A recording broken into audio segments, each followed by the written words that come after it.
नमस्ते विद्यार्थी मित्रांनो. आपल्या आयुष्यात प्रथमच आपण सगळे ऑनलाईन शिकण्याचा प्रयत्न करत आहोत. आतापर्यंत तुम्हाला हे चांगलंच जमायला लागलं असेल. यासाठी विज्ञान भाग 1 चे दुसरे प्रकरण मूलद्रव्यांचे आवर्ती वर्गीकरण हे आपण तुकड्या-तुकड्यात शिकणार आहोत. या प्रकरणाची सुरुवात दळवीबाईंनी केली. त्यात त्यांनी मूलद्रव्यांच्या वर्गीकरणाची गरज, डोबेरायनरची त्रिके समजावली. तसेच त्यात त्यांनी न्यूलँडच्या अष्टकाचा नियम, मेंडेलीवची आवर्त सारणी हे मुद्दे देखील स्पष्ट केले. त्यानंतर शृंगारेबाईंनी तुम्हाला मेंडेलीवच्या आवर्त सारणीतील गुणदोष समजावले. हा सर्व भाग तुम्हाला नक्कीच समजला असेल असे गृहीत धरून मी श्रीमती परब तुम्हाला आधुनिक आवर्त सारणीच्या वैशिष्ट्यांची ओळख करून देणार आहे. डोबेरायनर, न्यूलँड्स आणि मेंडेलीव या सर्वांनीच त्यांच्या काळात माहीत असणाऱ्या मूलद्रव्यांचे वर्गीकरण मूलद्रव्यांच्या अणुवस्तुमानाच्या चढत्या क्रमाने केले. मुलांनो, मूलद्रव्याचे अणुवस्तुमान म्हणजे मूलद्रव्याच्या अणुकेंद्रकात असणाऱ्या प्रोटॉन व न्यूट्रॉनची एकूण संख्या. हे तुम्ही इयत्ता 8वीत शिकलाच आहात. म्हणजे या सर्वांनी वर्गीकरणासाठी आपले लक्ष मूलद्रव्याच्या अणुवस्तुमानावर केंद्रित केले होते. यानंतर 1913 मध्ये हेनरी मोझली या इंग्लिश भौतिकशास्त्रज्ञाने क्ष किरण ट्यूबचा म्हणजे एक्स-रे ट्यूबचा वापर करून प्रोटॉनची संख्या आणि निर्माण झालेल्या क्ष किरणांची वारंवारता यामधला परस्पर संबंध शोधून काढला. या प्रयोगाच्या मदतीने त्यांनी हे सिद्ध केले की मूलद्रव्याचा अणुअंक मूलद्रव्याच्या अणुकेंद्रकात असणाऱ्या धनप्रभाराशी म्हणजेच मूलद्रव्याच्या अणुकेंद्रकातील प्रोटॉनच्या संख्येशी संबंधित असतो. अनेक प्रयोग करून त्यांच्या हे लक्षात आले की अणुवस्तुमानापेक्षा मूलद्रव्यांचा अधिक मूलभूत गुणधर्म अणुअंक हाच असतो.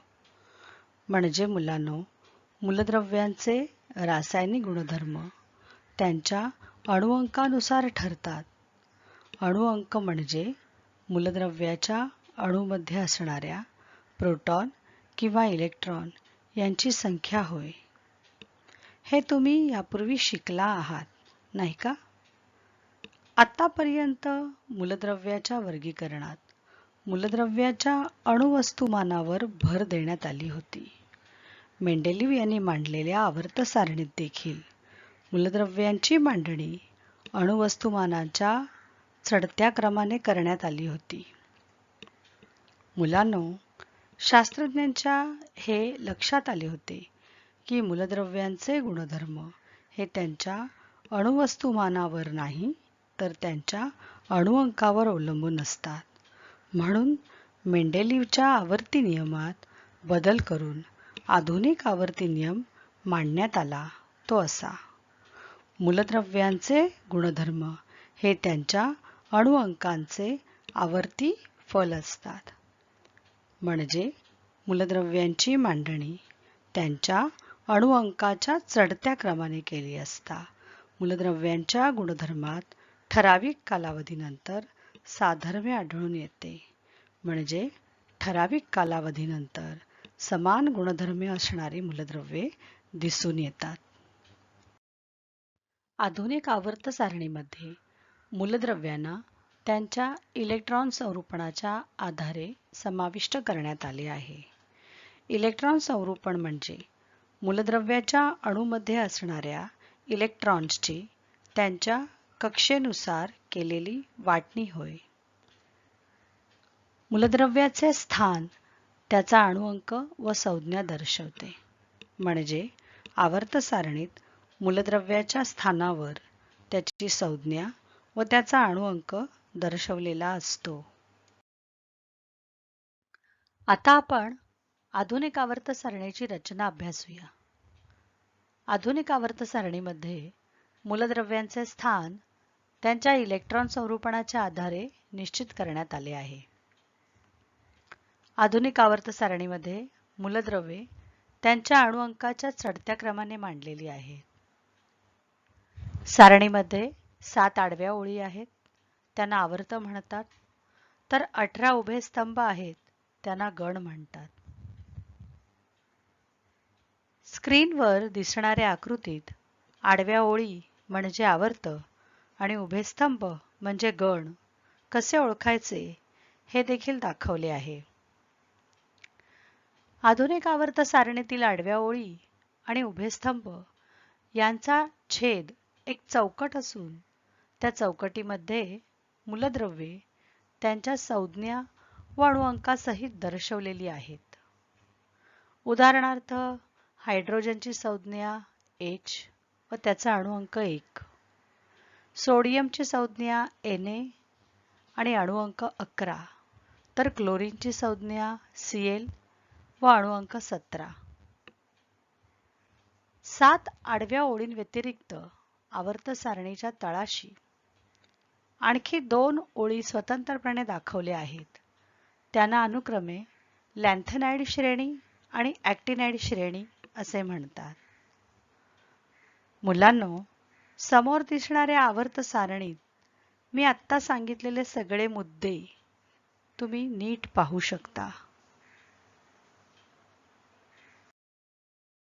चला तर या आवर्त सारणीतील गण आपल्याला काय सांगतात ते पाहूया.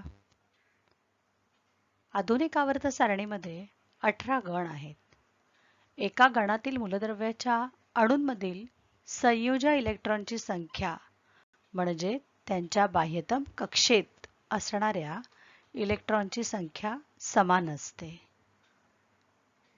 अणूच्या बाह्यतम कक्षेत असणाऱ्या इलेक्ट्रॉन्सना संयोजी इलेक्ट्रॉन्स असे म्हणतात. त्यामुळे एकाच गणातील मूलद्रव्यांचे रासायनिक गुणधर्मांमध्ये साधर्म्य व प्रवणता दिसून येते. प्रवणता म्हणजे क्रमाक्रमाने होणारा बदल. थोडक्यात एकाच गणातील मूलद्रव्यांचे रासायनिक गुणधर्म समान असतात. खाली काही गण दिले आहेत. गण 1, गण 2, गण 17 व गण 18 यांमधील मूलद्रव्यांचे इलेक्ट्रॉन संरूपण त्यात दिसत आहे. गण क्रमांक व त्या गणातील संयुजा इलेक्ट्रॉन्सची संख्या समान आहे. म्हणजे असं गण 1 मधील सर्व मूलद्रव्यांच्या बाह्यतम कक्षेत 1 इलेक्ट्रॉन आहे, तर गण 2 मधील सर्व मूलद्रव्यांच्या बाह्यतम कक्षेत 2 इलेक्ट्रॉन्स आहेत. त्याचप्रमाणे गण 17 मधील सर्व मूलद्रव्यांच्या बाह्यतम कक्षेत 7 इलेक्ट्रॉन्स आहेत, तर गण 18 मधील सर्व मूलद्रव्यांच्या बाह्यतम कक्षेत 8 इलेक्ट्रॉन्स आहेत. यावरून आपल्या लक्षात येईल की एकाच गणात मोडणाऱ्या मूलद्रव्यांच्या बाह्यतम कक्षेत असणाऱ्या इलेक्ट्रॉनची म्हणजेच संयुजा इलेक्ट्रॉनची संख्या समान असल्याने त्यांच्या रासायनिक गुणधर्मात सारखेपणा आढळतो. या स्लाइडमध्ये जे 4 गण दाखवण्यात आले आहेत, त्या 4 गणांना विशिष्ट नावाने ओळखले जाते. गण 1 मधील मूलद्रव्यांना अल्क धातूंचे कुल म्हणतात. कुल म्हणजे फॅमिली. तर गण 2 मधील मूलद्रव्यांना अल्कधर्मी मृदा धातूंचे कुल म्हणतात. गण 17 मधील मूलद्रव्यांना हॅलोजनचे कुल म्हणतात. तर गण 18 मधील मूलद्रव्यांना राजवायूंचे किंवा निष्क्रिय वायूंचे कुल असे म्हणतात. समजतंय ना तुम्हाला? विद्यार्थी मित्रांनो, गणांप्रमाणेच आधुनिक आवर्त सारणीतील आवर्त देखील आपल्याला बऱ्याच गोष्टी सांगतात बरं का. आधुनिक आवर्त सारणीमध्ये 7 आवर्त आहेत. आवर्ताचा क्रमांक त्या आवर्तात असणाऱ्या कवचांची म्हणजेच कक्षांची संख्या दर्शवतो.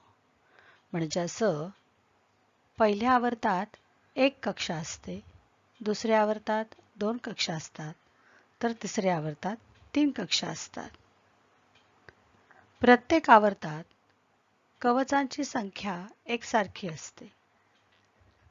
बाह्यतम कवचात क्रमाने प्रत्येकी एक इलेक्ट्रॉन समाविष्ट झाल्याने आवर्तात डावीकडून उजवीकडे जाताना अणुअंक क्रमशः एकने वाढलेला दिसतो.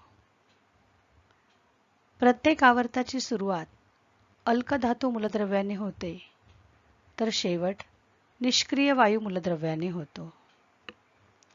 पहिल्या आवर्तात हायड्रोजन व हेलियम ही दोनच मूलद्रव्ये आहेत, म्हणून त्याला लघुतम आवर्त म्हणतात. दुसऱ्या आवर्तात lithium, beryllium, boron, carbon, nitrogen, oxygen, fluorine व निऑन अशी 8 मूलद्रव्ये आहेत. पहिल्या आवर्तात एकच कक्षा दिसते, तर दुसऱ्या आवर्तात दुसरी कक्षा सुरू झालेली दिसते. यात डावीकडून उजवीकडे जाताना अनुक्रमे एक इलेक्ट्रॉन वाढलेला दिसतोय. या दुसऱ्या आवर्तातील पहिल्या मूलद्रव्याच्या म्हणजे लिथियमच्या बाह्यतम कक्षेत 1 इलेक्ट्रॉन आहे, तर शेवटच्या मूलद्रव्याच्या म्हणजे निऑनच्या बाह्यतम कक्षेत 8 इलेक्ट्रॉन दिसत आहेत. तिसऱ्या आवर्तात देखील हेच दिसते आहे. तिसऱ्या आवर्तात तिसऱ्या कवचाची सुरुवात एका इलेक्ट्रॉनने होऊन शेवट त्याच कवचात 8 इलेक्ट्रॉनने झालेला दिसतोय. या दुसऱ्या व तिसऱ्या आवर्तात प्रत्येकी 8 मूलद्रव्ये आहेत, म्हणून याला लघु आवर्त असे म्हणतात. चौथ्या व पाचव्या आवर्तात प्रत्येकी 18 मूलद्रव्ये आहेत, म्हणून त्यांना दीर्घ आवर्त म्हणतात. सहाव्या आवर्तात 32 मूलद्रव्ये असून त्याला प्रदीर्घ आवर्त म्हणतात. या सहाव्या आवर्तात 14 आंतरसंक्रामक मूलद्रव्यांची श्रेणी असून तिला लॅन्थेनाइड श्रेणी असे म्हणतात. या श्रेणीत सारणीतील अणुअंक 58 ते 71 ही मूलद्रव्ये मोडतात आणि यांना लॅन्थेनाइड्स असे म्हणतात. सातवे आवर्त हे अपूर्ण आवर्त असून त्यात 32 मूलद्रव्ये सामावण्याची क्षमता आहे. या सातव्या आवर्तात देखील 14 आंतरसंक्रामक मूलद्रव्यांची श्रेणी असून तिला ॲक्टिनाइड श्रेणी असे म्हणतात. यामध्ये सारणीतील अणुअंक 90 ते 103 ही मूलद्रव्ये मोडतात, त्यांना ॲक्टिनाइड्स असे म्हणतात. लॅन्थेनाइड श्रेणी व ॲक्टिनाइड श्रेणी या सारणीच्या तळाशी स्वतंत्रपणे मांडण्यात आलेल्या आहेत.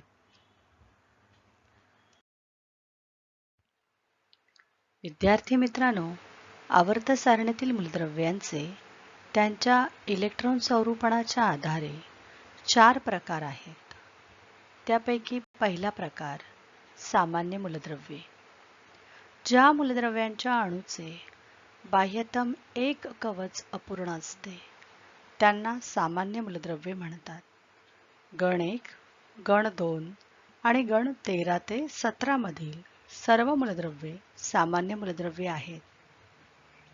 ही मूलद्रव्ये क्रियाशील आहेत. दुसरा प्रकार निष्क्रिय मूलद्रव्ये. ज्या मूलद्रव्यांच्या अणूंच्या सर्व कक्षा परिपूर्ण असतात, म्हणजे त्यांचे इलेक्ट्रॉन संरूपण स्थिर असते, त्यांना निष्क्रिय मूलद्रव्ये म्हणतात. कक्षा परिपूर्ण असणे किंवा इलेक्ट्रॉन संरूपण स्थिर असणे म्हणजे मूलद्रव्याच्या अणूच्या बाह्यतम कक्षेत 2 इलेक्ट्रॉन असल्याने त्याची द्विक स्थिती पूर्ण असते किंवा बाह्यतम कक्षेत 8 इलेक्ट्रॉन असल्याने त्याची अष्टक स्थिती पूर्ण असते.